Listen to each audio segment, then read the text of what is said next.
هجرة النبوية تاريخا وعبرا وعظات، وأشهد أن لا إله إلا الله وحده لا شريك له، وأشهد أن سيدنا ونبينا محمدا عبد الله ورسوله، فاللهم صل وسلم وبارك عليه وعلى آله وصحبه أجمعين وعلى من تبعهم بإحسان إلى يوم الدين، أما بعد، فأوصيكم عباد الله ونفسي بتقوى الله.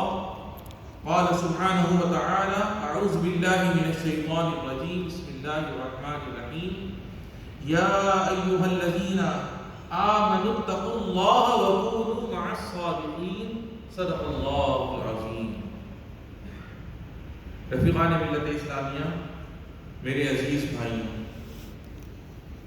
آج ہمارے خطبے کا موضوع ہے ہجرت نبوی کے دینی اور اخلاقی فوائد و برکات۔ عزیزان محترم، نیا ہجری سال بہت جلد ہم پر سایہ فگن ہونے والا ہے۔ سب سے پہلے آپ حضرات کی خدمت میں نئے اسلامی سال کی آپ کو مبارکباد پیش کرتا ہوں۔ ایسے موقع پر مسلمانوں کے درمیان عموماً ہجرت کے عظیم الشان واقعے اور اس کے ثمرات و برکات کا تذکرہ کیا جاتا ہے۔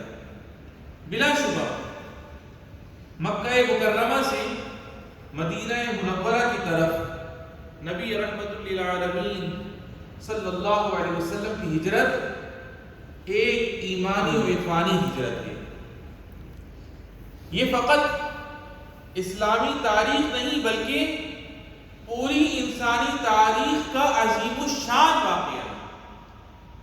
اس تاریخی سفر سے بے شمار ایمانی اسباق، اعلی اقدار اور انسانی اخلاق واضح ہوتے ہیں۔ اس سفر سے ایمان و یقین کا، دین پر مضبوطی کے ساتھ قائم رہنے کا، اللہ کے ساتھ حسن ظن کا اور اس کی رحمت پر یقین کامل کا ہمیں بالکل واضح سبق ملتا ہے۔ چنانچہ جب صدیق اکبر رضی اللہ تعالیٰ عنہ نے گھبرا کر آپ صلی اللہ علیہ وسلم سے عرض کیا کہ اگر ان کافروں میں سے کوئی اپنے قدموں کی جانب نگاہ ڈالے گا تو وہ ہمیں ضرور دیکھ لے گا، تو آپ صلی اللہ علیہ وسلم نے اللہ کی رحمت پر اعتماد و یقین کا اظہار کرتے ہوئے فرمایا: ما ظنک یا ابا بکر باثنین اللہ ثالثہما، یعنی ابو بکر ان دو لوگوں کے بارے میں تمہارا کیا خیال ہے جن میں کا تیسرا اللہ ہے؟